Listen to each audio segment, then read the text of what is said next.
श्रीमद् भागवत महापुराण। अभी तक चतुर्थ स्कंद के 8वें अध्याय में हमने जाना कि राजा उत्तानपाद की दो स्त्रियां सुरुचि और सुनुति, सुनुति के पुत्र ध्रुव। एक बार राजा उत्तानपाद अपने पुत्र उत्तम को गोद में बिठाए हुए थे। सुनीति पुत्र ध्रुव गोद में बैठने की इच्छा करते हैं तो सुरुचि उन्हें भगा देती है। ध्रुव इससे रुष्ट होकर वर में तपस्या के लिए जाते हैं। आज हम जानेंगे 9वां अध्याय, ध्रुव का वर पाकर घर लौटना। श्री मैत्री जी कहते हैं, विदुर जी, भगवान के इस प्रकार आश्वासन देने से देवताओं का भय जाता रहा। वे उन्हें प्रणाम करके स्वर्ग लोक को चले गए। तंत्रधर विराट स्वरूप भगवान गरुड़ पर चढ़कर अपने भक्त को दर्शन देने के लिए मधुवन में आए। उसमें ध्रुव जी तीव्र योग अभ्यास से एकाग्र हुई बुद्धि के द्वारा भगवान की बिजली के समान देदीप्यमान जिस मूर्ति का अपने हृदय कमल में ध्यान कर रहे थे वह सहसा विलीन हो गई। इससे घबराकर उन्होंने ज्यों ही नेत्र खोले कि भगवान उसी रूप को बाहर अपने सामने खड़ा पाया। प्रभु का दर्शन पाकर बालक ध्रुव को बड़ा कुतूहल हुआ। वे प्रेम में अधीर हो गए। उन्होंने पृथ्वी पर दंड के समान लौटकर उन्हें प्रणाम किया। फिर वे इस प्रकार प्रेम भरी दृष्टि से उनकी ओर देखने लगे मानो नेत्रों से उन्हें पी जाएंगे, मुख से चूम लेंगे और भुजाओं से कस लेंगे। वे हाथ जोड़े प्रभु के सामने खड़े थे और उनकी स्तुति करना चाहते थे, परंतु किस प्रकार करें यह नहीं जानते थे। सर्व अंतर्यामी श्री हरि उनके मन की बात जान गए। उन्होंने कृपा पूर्वक अपने वेदमय शंख को उनके गाल से छुआ। ध्रुव जी भविष्य में अविचल पद प्राप्त करने वाले थे।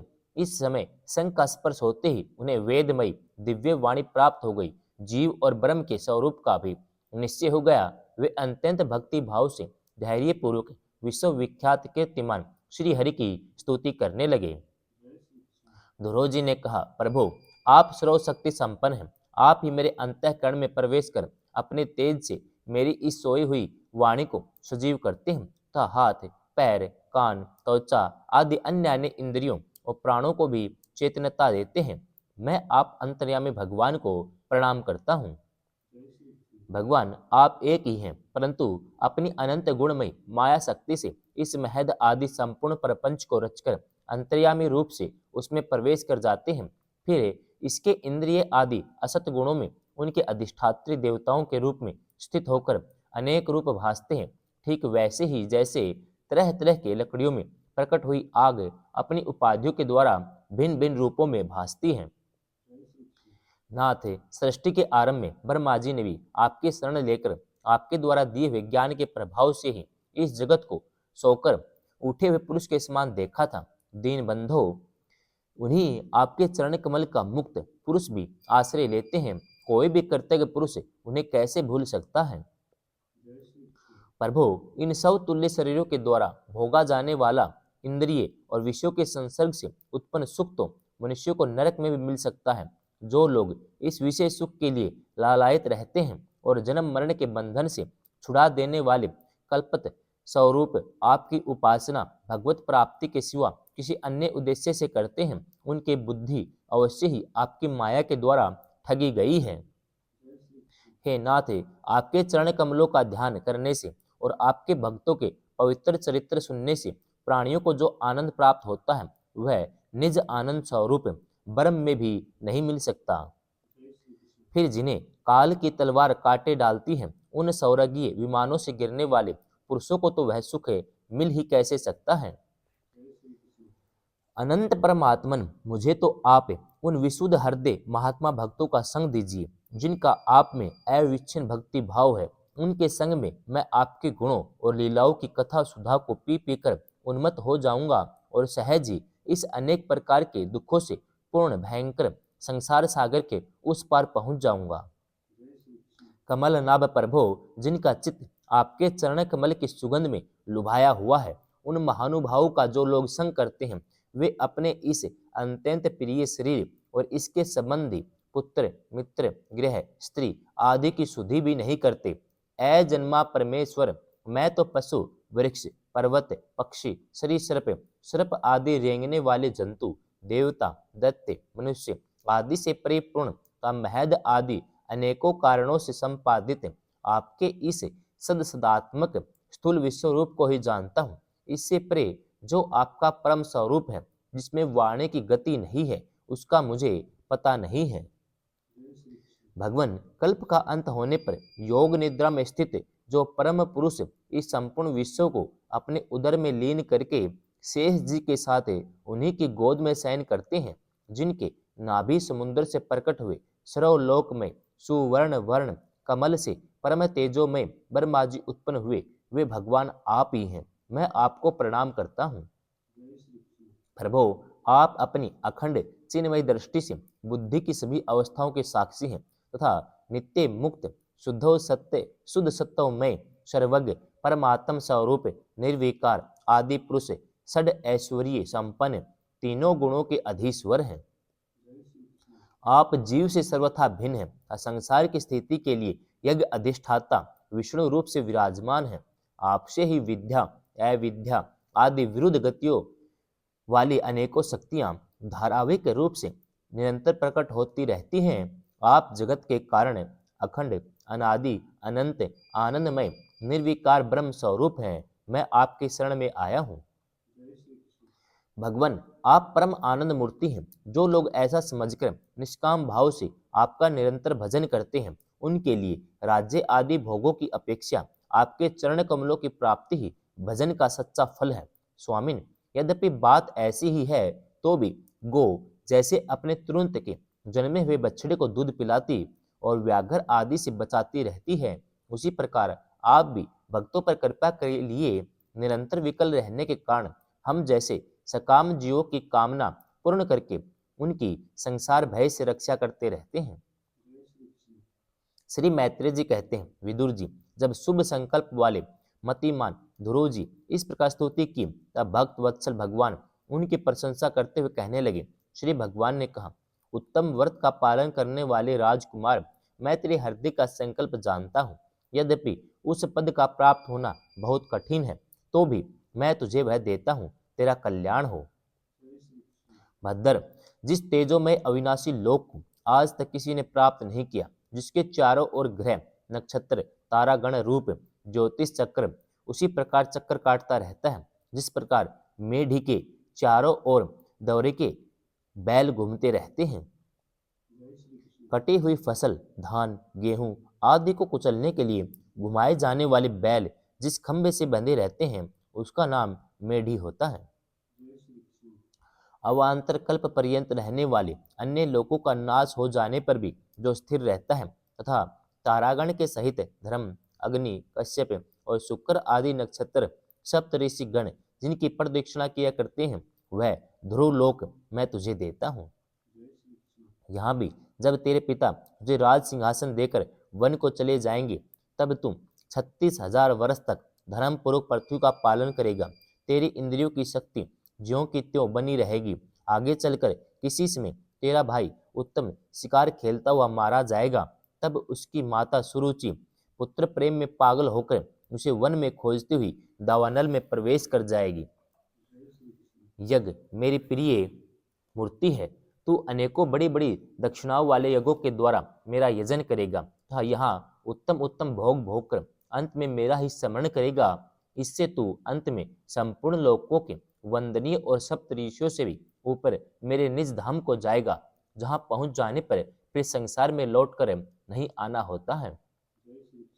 श्री मैत्रेय जी कहते हैं, बालक ध्रुव से इस प्रकार पूजित हो, उसे अपना पद प्रदान कर भगवान श्री गरुड़ ध्वज उसके देखते देखते अपने लोक को चले गए। प्रभु की चरण सेवा से संकल्पित वस्तु प्राप्त हो जाने के कारण यद्यपि ध्रुव जी का संकल्प तो निवृत्त हो गया, किंतु उसका चित्त विशेष प्रसन्न नहीं हुआ। फिर वे अपने नगर को लौट गए। विदुर जी ने पूछा, ब्राह्मण, मायापति श्री हरि का परम पद तो अत्यंत दुर्लभ है और मिलता भी नहीं। उनके चरण कमलों की उपासना से ही मिलता है। ध्रुव जी भी सार का पूर्ण विवेक रखते थे, फिर एक ही जन्म में उस परम पद को पा लेने पर भी उन्हें अपने को अकृतार्थ क्यों समझा। श्री मैत्रेय जी ने कहा, ध्रुव जी का हृदय अपनी सौतेली माता के वाग बाणों से बिंद गया था। वर मांगने के समय उन्हें उसका स्मरण बना हुआ था, इसी से उन्होंने मुक्तिदाता श्री हरि से मुक्ति नहीं मांगी। अब जब भगवत दर्शन से वह मनोमालिन्य दूर हो गया, तो उन्हें अपनी इस भूल के लिए पश्चाताप हुआ। ध्रुव जी मन ही मन कहने लगे, अहो शनक आदि उधुर रेता नैष्ठिक ब्रह्मचारी सिद्ध भी जिन्हें समाधि द्वारा अनेकों जन्मों में प्राप्त कर पाते हैं, उन्हें भगवत उच्चारणों की छाया से मैंने 6 महीने में ही उनको पा लिया, किंतु चित्त में दूसरी वासना रहने के कारण मैं फिर उनसे दूर हो गया। अहो मुझ मंद भाग्य की मूर्खता तो देखो, मैंने संसार पास को काटने वाले प्रभु के पाद पद्मों में पहुंचकर भी उनसे नाशवान वस्तु की ही याचना की। देवताओं को स्वर्ग भोग के पश्चात फिर नीचे गिरना होता है, इसलिए मेरी भगवत प्राप्ति उच्च स्थिति को वे सहन नहीं कर सके, अतः उन्होंने ही मेरी बुद्धि को नष्ट कर दिया। तभी तो मुझ दुष्ट ने नारद जी की यथार्थ बात भी स्वीकार नहीं की।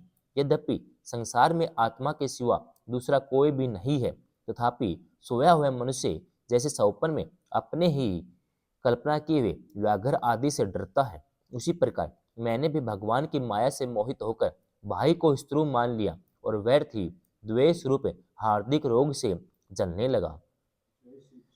जिन्हें प्रसन्न करना अत्यंत कठिन है, उन्हीं विश्व आत्मा श्री हरि को तपस्या द्वारा प्रसन्न करके मैंने जो कुछ मांगा है वह सब व्यर्थ है। ठीक उसी तरह जैसे गत आयु पुरुष के लिए चिकित्सा व्यर्थ होती है। ओह मैं बड़ा भाग्यहीन हूँ। संसार बंधन का नाश करने वाले प्रभु से मैंने संसार ही मांगा। मैं बड़ा ही पुण्यहीन हूँ। जिस प्रकार कोई कंगला किसी चक्रवर्ती सम्राट को प्रसन्न करके उससे तुष सहित चावलों की कनी मांगी, उसी प्रकार मैंने भी आत्मानंद प्रदान करने वाले श्री हरि से मूर्खतावश व्यर्थ का अभिमान बढ़ाने वाले उच्च पद आदि ही मांगे हैं।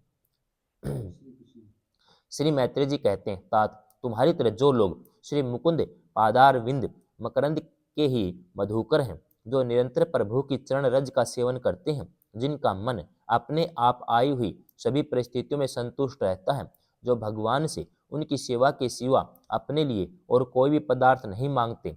इधर जब राजा उत्तानपाद ने सुना कि उनका पुत्र ध्रुव घर लौट रहा है, तो उन्हें इस बात पर वैसे भी विश्वास नहीं हुआ जैसे कोई किसी के यमलोक से लौटने की बात पर विश्वास न करे। उन्होंने यह सोचा कि मुझे अभागे का ऐसा भाग्य कहा, परंतु फिर उन्हें देव ऋषि नारद की बात याद आ गई। इससे उनका इस बात में विश्वास हुआ और वे आनंद के वेग से अधीर हो उठे। उन्होंने अत्यंत प्रसन्न होकर यह समाचार लाने वाले को एक बहुमूल्य हार दिया। राजा उत्तानपाद ने पुत्र का मुख देखने के लिए उत्सुक होकर बहुत से ब्राह्मण कुल के बड़े बूढ़े मंत्री बंधुजनों को साथ लिया और एक बढ़िया घोड़े वाले सुवर्ण जटित रथ पर सवार होकर भी झटपट नगर के बाहर आए। उनके आगे आगे वेद ध्वनि होती जाती थी तथा शंख दुंदुभी एवं वंशी आदि अनेकों मांगलिक बाजे बजते जाते थे। उनकी दोनों रानियां सुनुति सुरुचि भी सुवर्णमय आभूषणों से शोभित हो राजकुमार उत्तम के साथ पालकियों पर चढ़कर चल रही थी।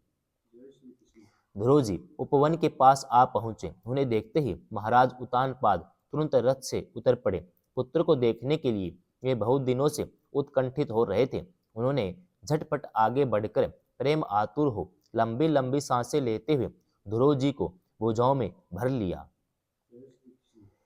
अब ये पहले के ध्रुव नहीं थे। प्रभु के परम पुनित पाद पद्मों का स्पर्श होने से उनके समस्त पाप बंधन कट गए थे। राजा उत्तानपाद की एक बहुत बड़ी कामना पूर्ण हो गई। उन्होंने बार बार पुत्र का सिर सूंघा और आनंद और प्रेम के कारण निकलने वाले ठंडे ठंडे आंसू से उन्हें नहला दिया। आनंद या प्रेम के कारण आंसू आते हैं, वे ठंडे हुआ करते हैं, और शोक के आंसू गर्म हुआ करते हैं। तंत्र सज्जनों में अगर ने ध्रुव जी ने पिता के चरणों में प्रणाम किया, उनसे आशीर्वाद पाकर कुशल प्रसन्न आदि से सम्मानित हो दोनों माताओं का प्रणाम किया। छोटी माता सुरुचि ने अपने चरणों पर झुके हुए बालक ध्रुव को उठाकर हृदय से लगा लिया। अश्रु गदगद वाणी से चिरंजीवी रहो ऐसा आशीर्वाद दिया। जिस प्रकार जल स्वयं ही नीचे की ओर बहने लगता है, उसी प्रकार मैत्री आदि गुणों के कारण जिस पर भगवान श्री हरि प्रसन्न हो जाते हैं, उसके आगे सभी जीव झुक जाते हैं। इधर उत्तम और ध्रुव दोनों ही प्रेम से विह्वल होकर मिले। एक दूसरे के अंगे को स्पर्श पाकर उन दोनों के शरीर में रोमांच हो आया। नेत्रों से बार बार आंसुओं की धारा बहने लगी। ध्रुव की माता सुनीति अपने प्राणों से भी प्यारे पुत्र को गले लगाकर सारा संताप भूल गए। उसके सुकुमार अंगों के सपर से उसे बड़ा ही आनंद प्राप्त हुआ। वीर वर विदुर जी, वीर माता सुनीति के सतन उसके नेत्रों से झरते हुए मंगलमय आनंद आंसुओं से भीग गए और उनसे बार बार दूध बहने लगा। उस समय पूर्ववासी लोग उनकी प्रशंसा करते हुए कहने लगे, महारानी जी, आपका लाल बहुत दिनों से खोया हुआ था, सौभाग्यवश अब वह लौट आया। यह हम सबका दुख दूर करने वाला है, बहुत दिनों तक भूमंडल की रक्षा करेगा। आपने अवश्य ही शरणागत भय भंजन श्री हरि की उपासना की है।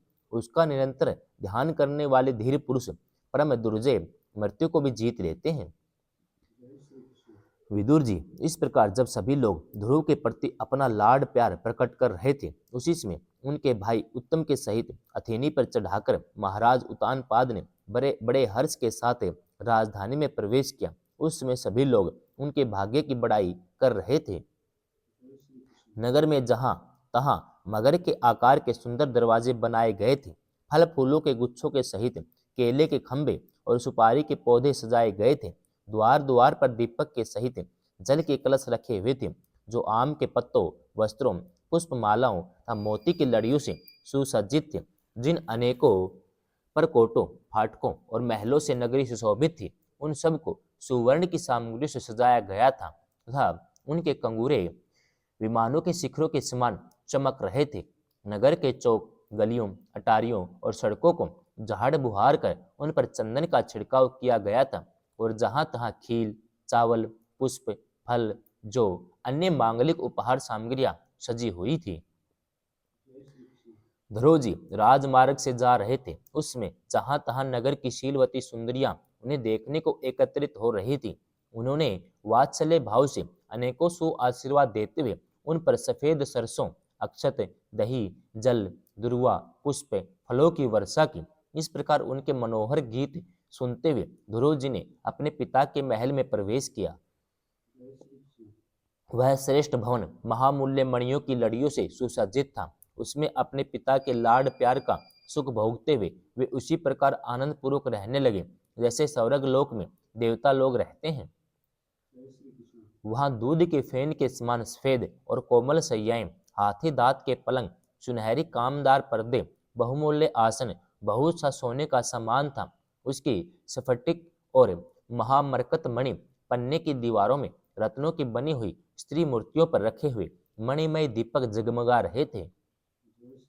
उस महल के चारों ओर अनेक जाति के दिव्य वृक्षों से सुशोभित उद्यान थे, जिनमें नर और मादा पक्षियों का कलरव, मत वाले भौरों का गुंजार होता रहता था।